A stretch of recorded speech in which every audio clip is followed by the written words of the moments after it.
आप सभी को बहुत बहुत प्रणाम, साफ सलाम। सीधी का अपना अलग महत्व रहा है और विशेषकर अर्जुन सिंह जी का व्यक्तित्व और उनका नेतृत्व जो हमें मध्य प्रदेश में मिला, जिन्होंने कि प्रदेश में उन वर्गों के लिए जो पूर्ण तौर पर वंचित थे, जिनकी योजनाओं पर ध्यान नहीं दिया जाता था, उन लोगों को अधिकार संपन्न बनाया।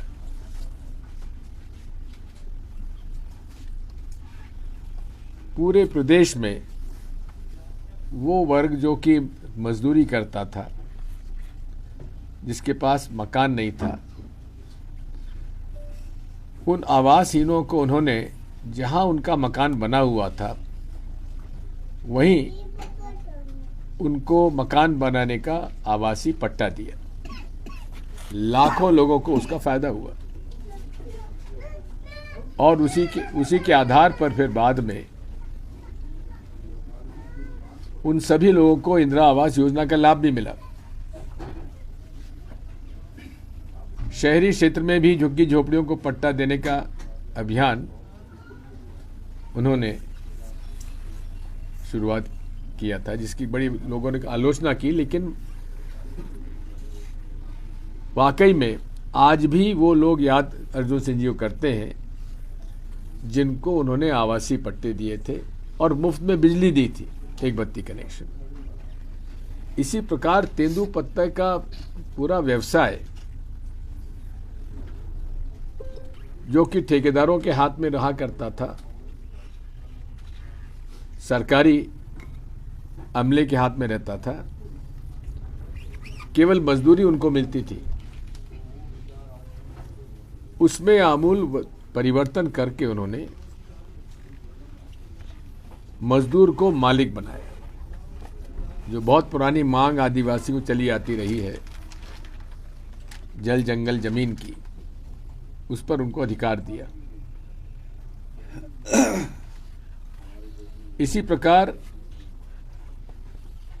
पहली बार मध्य प्रदेश में पिछड़ा वर्ग आयोग का गठन करके पिछड़ा वर्गों को उन्होंने हर प्रकार की सुविधा देने का प्रयास किया। कांग्रेस पार्टी ने आरक्षण भी दिया और मैंने तो हमेशा उनको अपना गुरु माना और जो कुछ भी आज मैं हूं उनमें उनके कारण हूं। आज सीधी का महत्व धीरे धीरे समाप्त किया जा रहा है। सीधी पूरे देश में, सीधी का जो सिंगरौली नगर है, 80 के पहले कोई इसको जानता नहीं था। इंदिरा जी से उन्होंने एनटीपीसी प्लांट का शिलान्यास कराया और आज पूरे देश में ऊर्जा की राजधानी के रूप में सिंगरौली को जाना जाता है। सबसे बड़ी समस्या वहां की रास्ते की है। 12 साल से रास्ता बन रहा है, लेकिन भाजपा जो कि पूरे तरीके से ठेकेदारों के साथ मिलकर जो काम करती है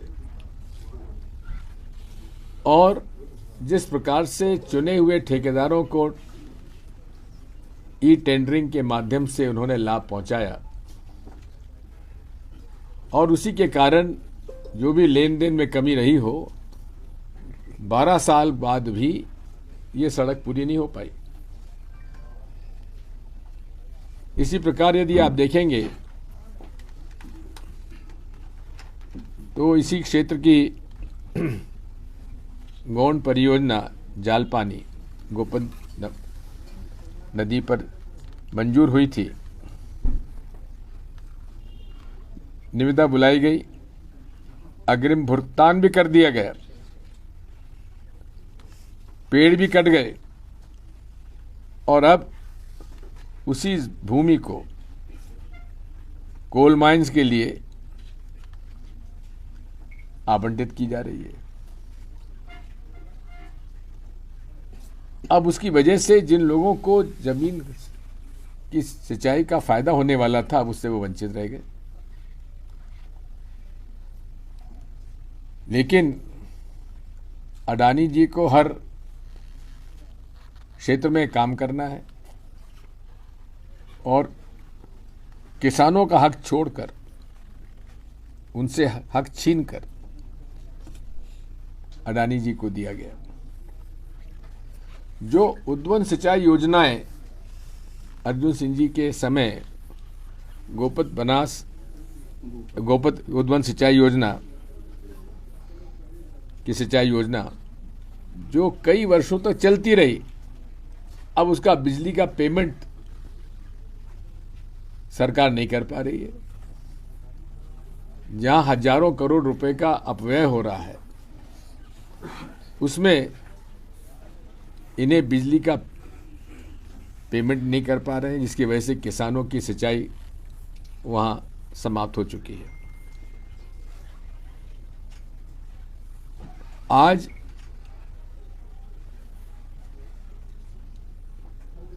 श्री शिवराज सिंह चौहान जी गौ रक्षा संकल्प सम्मेलन कर रहे हैं और 486 चलित पशु चिकित्सा इकाइयों का लोकार्पण कर रहे हैं। इसी तरह से उन्होंने एम्बुलेंस की भी एक कार्यक्रम किया था 108। लेकिन एम्बुलेंस वो कहाँ है?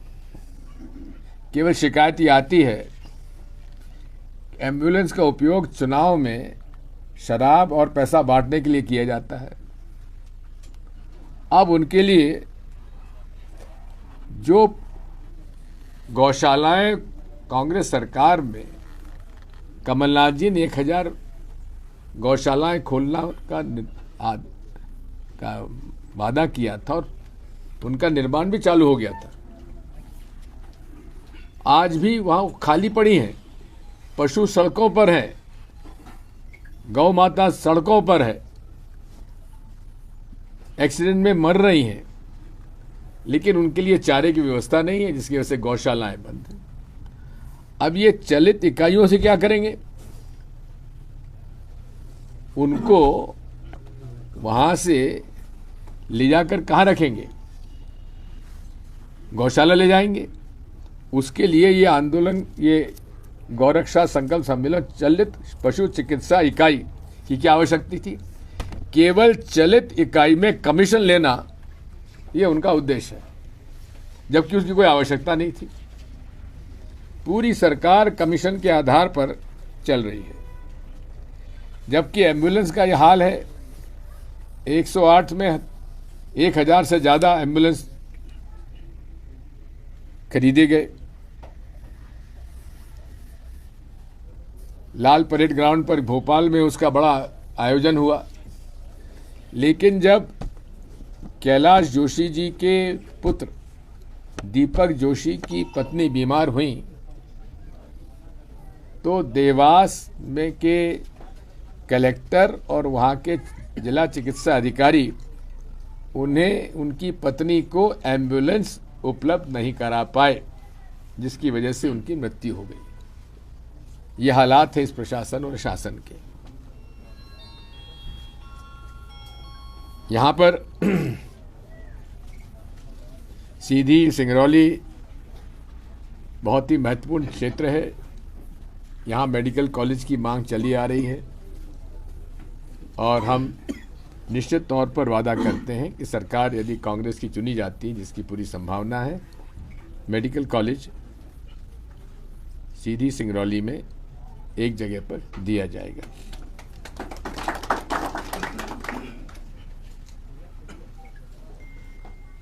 अब उसमें कई ऐसे विषय और भी हैं कि संजय गांधी कॉलेज में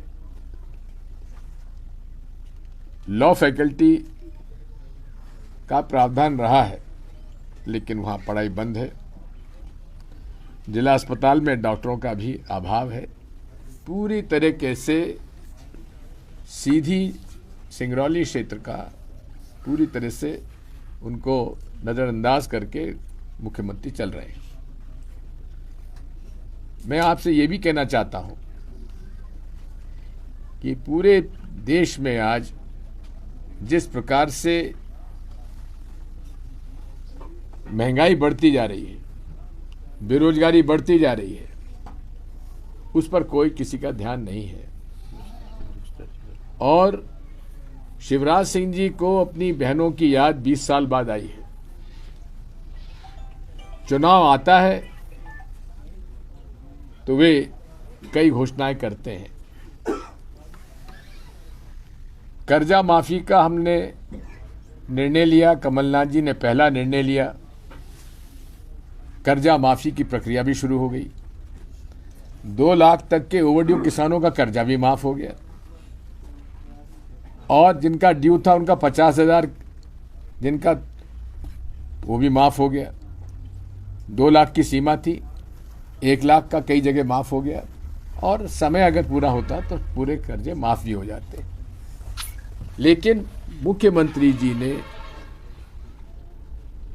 और भाजपा के लोगों ने,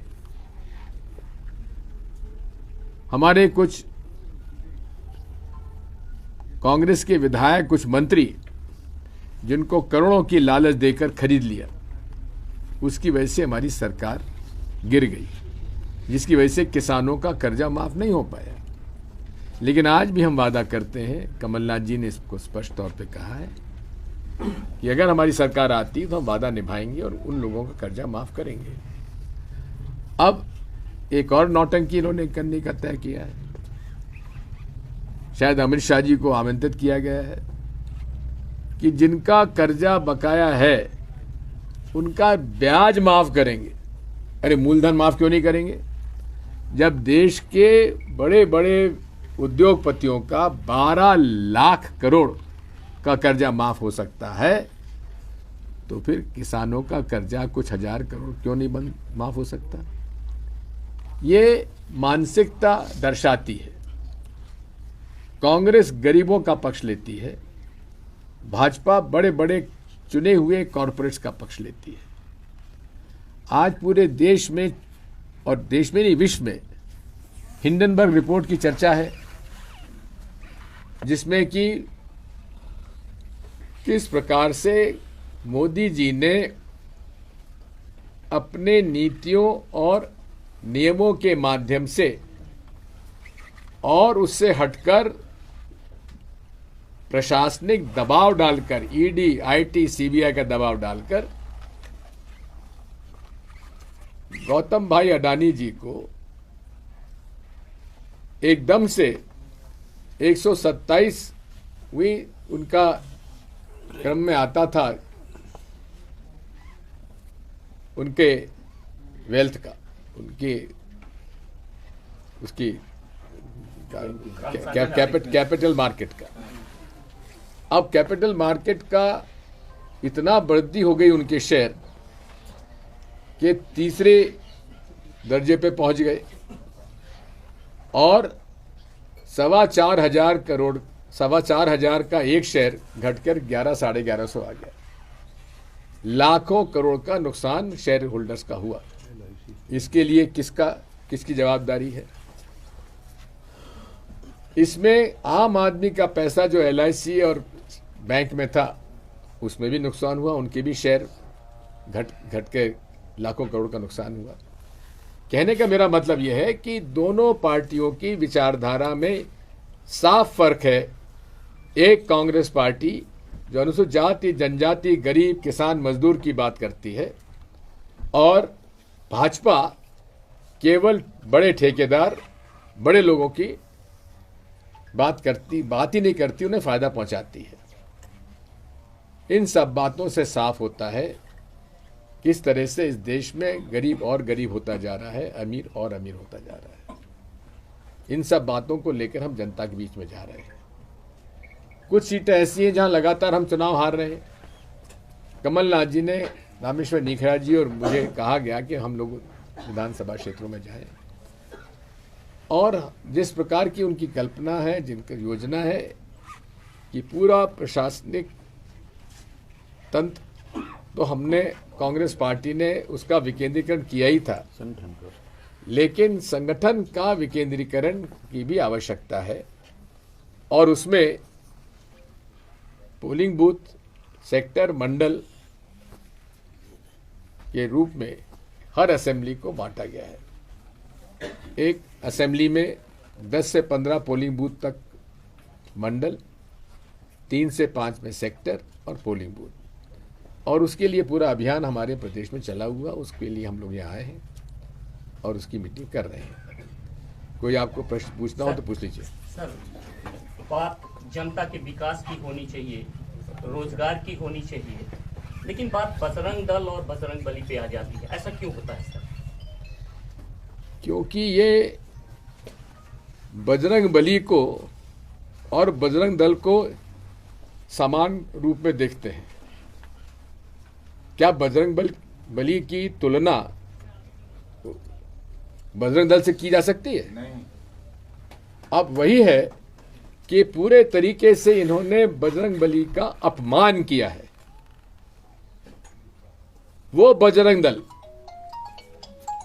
जिसका बलराम सिंह सतना का पाकिस्तान की ISI एजेंसी के लिए जासूसी करता पकड़ा गया, उसके लिए चिंता है मोदी जी को, लेकिन इस बात की चिंता नहीं है कि बजरंग दल के बलराम सिंह और ध्रुव सक्सेना जो बीजेपी IT के अध्यक्ष जो पाकिस्तानी एजेंसी के लिए जासूसी करते पकड़े गए, उन पर राष्ट्रद्रोह का मुकदमा क्यों नहीं चला? मोदी जी ये क्यों प्रश्न पूछते नहीं है शिवराज सिंह चौहान से? जमानत कैसे होने दी? कैसे राष्ट्रद्रोही को इन्होंने उनका पक्ष लिया? उल्टा मुझ पर शिवराज सिंह चौहान आरोप लगाते हैं दिग्विजय सिंह देशद्रोही है। मैं थाने में गया, मैंने कहा अगर मैं देशद्रोही तो मुझे गिरफ्तार करिए। उन्होंने कहा साहब आपके ऊपर कोई प्रकरण नहीं है। मैंने कहा अपने मुख्यमंत्री क्यों नहीं समझाते कि वो झूठा आरोप क्यों लगाते हैं? बात यही है, ये पूरे तरीके से इस देश को लूटने में लगे हुए हैं और इस लूट खसोट में जनता त्रस्त है, परेशान है, और कोई इनसे गरीबी की बात करेगा, महंगाई की बात करेगा, इनसे बेरोजगारी की बात करेगा तो एक ही बात करेंगे, जय श्री राम, बजरंग बली। अरे इस देश में भाजपा पहले आई कि बजरंग बली पहले आई? बात यही है कि हम सब बजरंग बली हनुमान जी को पूछते हैं, हम भी हनुमान चालीसा रोज पढ़ते हैं। ये क्या नाटक नौटंकी किए हुए हैं लोग? सर, आप ये पूछ सकते हैं, दूसरा पूछ लीजिए। नहीं, सर। दूसरे को पूछ लीजिए। और कोई? माननीय मुख्यमंत्री महोदय, पूर्व मुख्यमंत्री महोदय, आपका सीधी जिले में आगमन हुआ है। सीधी जिले में जो लोगों की एक मुख्य मांगे हैं कि उनको रेलवे की सुविधा से वंचित है, इस वजह से यहाँ उद्योग और रोजगार की जो प्रबल संभावनाएं हैं वो लगभग अस्थायी पड़ी हुई है। इस दिशा की ओर आपका क्या कदम? वो ललितपुर सिंगरौली जो रेलवे लाइन है वो अभी कहाँ तक आई है? कहीं तक नहीं आई। रीवा में मतलब सीधी में प्रवेश नहीं कर रही। रीवा में सिमट गई है। तो रीवा तो सतना रीवा तो पहले ही कनेक्ट हो गया था। पूजन कर चुके हैं स्टेशन का मधुरी में, लेकिन प्लेटफॉर्म पहले बन गया और केंद्रीय मंत्री भी आ गए। प्लेटफॉर्म का क्या था? अभी मुआवजा वितरण अब मुआवजे की आप बात कर रहे हैं, मुआवजे से अभी वो नहीं हुआ। मतलब मुआवजे की आप बात कर रहे हैं, किस कदर धोखा किया है भाजपा ने।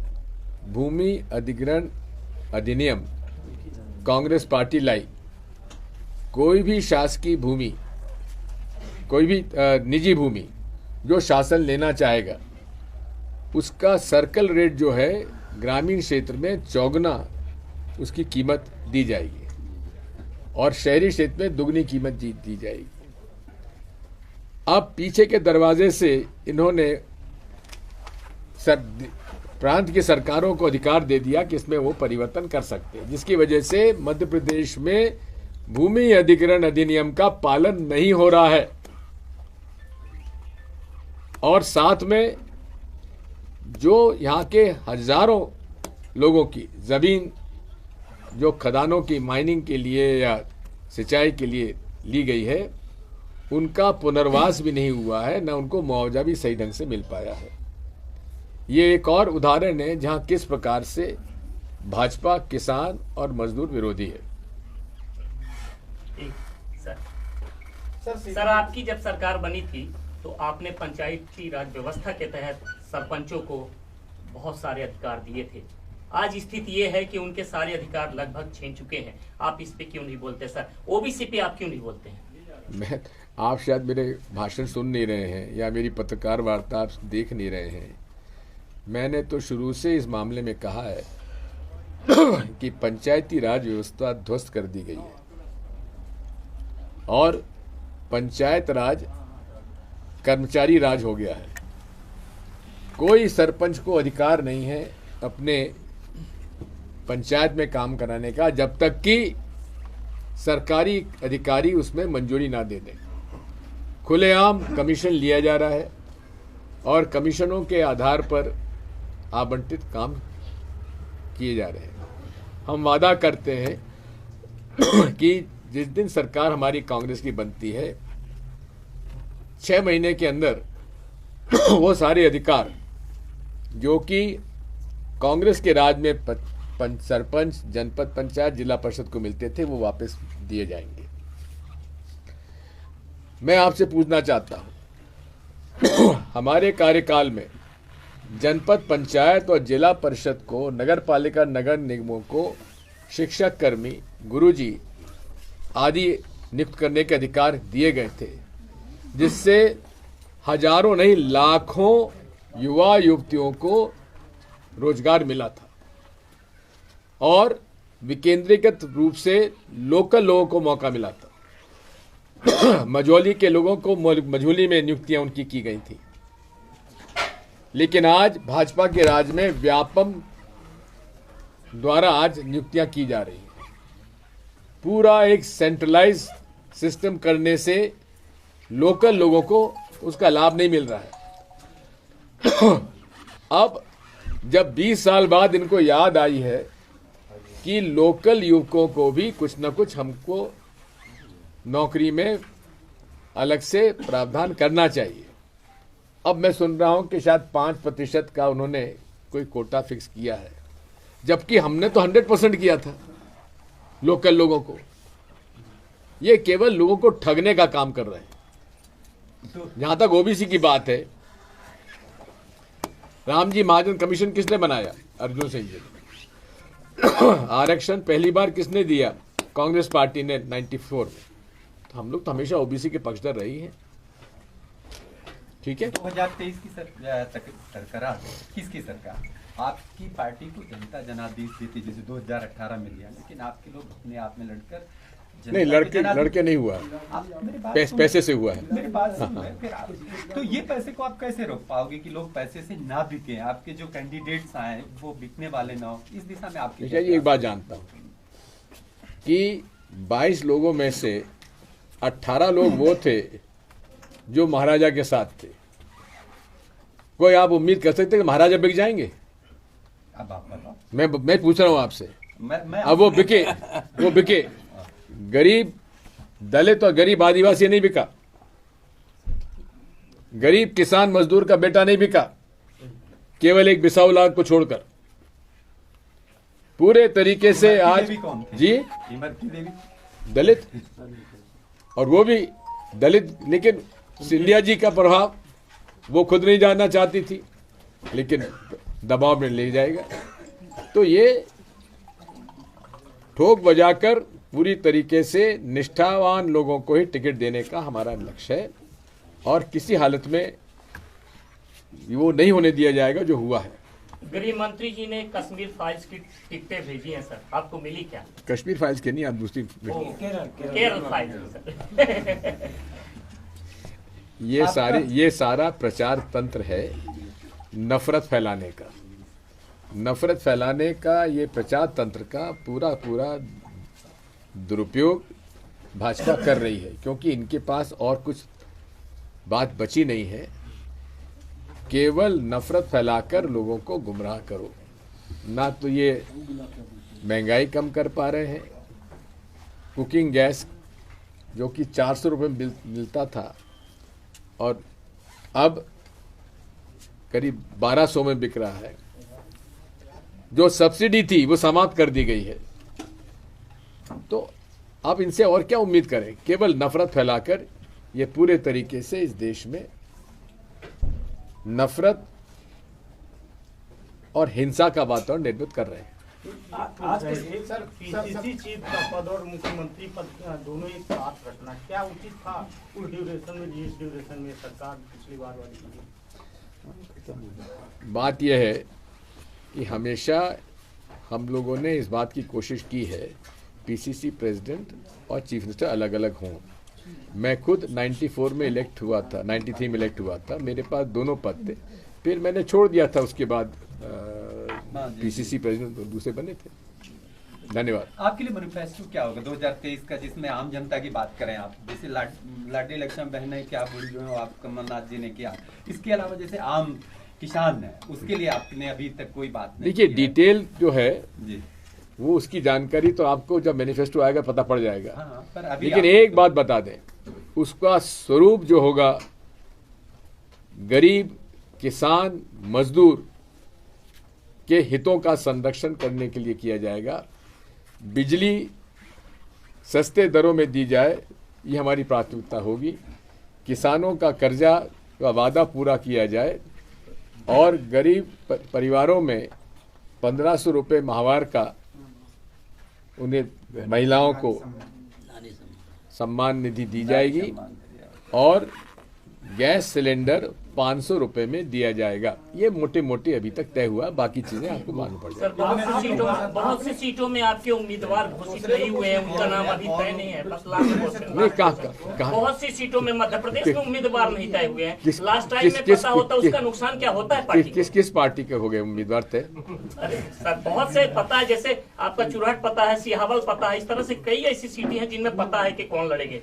लेकिन फिर बहुत से आपके- जैसे हमारे फिर- सीधी का पता है आप कौन लड़ेगा, आप बताएं सर, प्लीज सर आप बताएं। क्या मुझे अधिकार है? तो सर, हाँ, ये प्रश्न आप जितने अच्छे प्रश्न आपने पहले पूछे उतना ही आपने कितने सीटों पर जीत के साथ कांग्रेस क्या सरकार आप बनाएगी? किसी के साथ कितना alliance आश्वस्त भी है मध्य आप? प्रदेश में बनाने जा रहे हैं, जिस तरह से हर जगह alliance की बातें कर रहे हैं? 100% सरकार हमारी बनेगी। ये तो दुर्भाग्य से उस समय विंध्य प्रदेश में न जाने किन कारणों से हमें अपेक्षा से कम सीटें मिली। अगर जो हमारे अपेक्षा थी कि लगभग 16 से 18 सीटें यहाँ से मिलेंगी, केवल 7 हमको मिल पाई, तो इतना बहुमत हो जाता कि फिर ये सरकार भी नहीं गिरती। सर, विंध्य में सीधी जिला हमारा सबसे पिछड़ा, स्वास्थ्य और शिक्षा के मामले में बहुत नीचे पायदान पे है। सरकारें फ्री में राशन दे रही, चावल दे रही, 1500 रुपए दे रही, साड़ी दे रही, धोती दे रही, सर स्वास्थ्य और शिक्षा क्यों नहीं दे रही सर फ्री? हमारे ये ऑटोनॉमस कॉलेज है, 4000 छात्राएं हैं, उनके लिए एक शौचालय नहीं है। मेडिकल कॉलेज नहीं, इंजीनियरिंग कॉलेज, लॉ कॉलेज सब रीवा चले गए। सर, कांग्रेस की सरकार आती है तो आप सीधी के लिए विशेष तौर पर क्या देंगे सर? देखिए, बात यह है, आप जानते हैं मैंने शुरुआत ही इसी से की थी।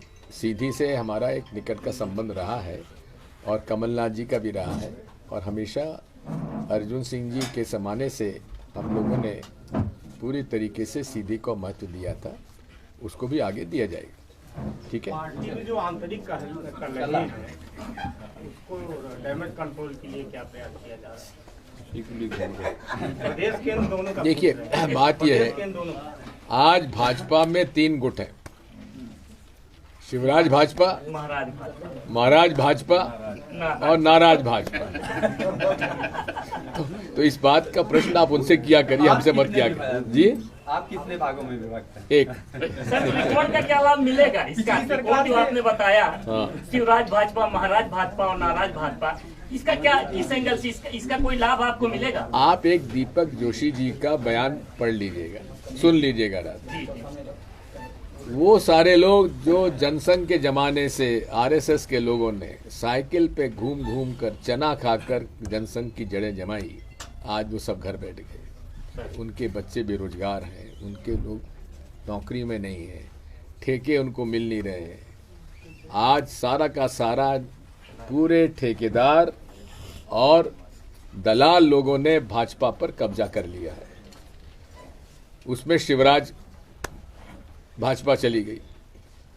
महाराज भाजपा के वो लोग हैं जिनको पहले मौका नहीं मिला, अब मिल गया तो भूखे शेर के माफिक वो चल पड़े पूरे कमाई में। अब जहां तक नाराज भाजपा है, उस नाराज भाजपा में ईमानदार तो दुखी हैं, जो उसमें भी कुछ इस कम के लोग थे नाराज भाजपा में, उनको लीज नहीं मिली, ठेका नहीं मिला, उसके लिए नाराज है कि तुमने करोड़ कमा ली, हमको नहीं मिलने दिए।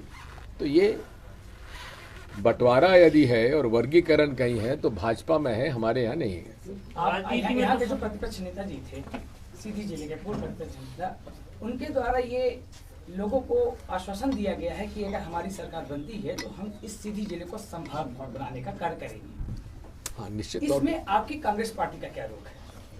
हम लोग पूरे तरीके से उनके समर्थन में हैं। ये लोगों को भरोसा है कि संभाग बनेगा? जब आपसे मैंने कह रहा हूँ तो भरोसा करिए। सर, राजनीति में सब कुछ संभव होता है। महाराज यदि आना चाहे तो क्या वापसी संभव है कांग्रेस में? भाई देखिए, अगर मेरी राय ली जाएगी तो मैं ऐसे लोगों को जो बिकाऊ हों उनको वापस लेने के पक्ष में नहीं हूँ। आजकल कथा भागवत का सीजन चल रहा है, चाहे पक्ष हो चाहे विपक्ष हो, दाव पर भरोसा करेगी, भगवान पर भरोसा करेगी। देखिए, बात ये, भगवान पर तो हमको सबको भरोसा है, आपको नहीं है क्या?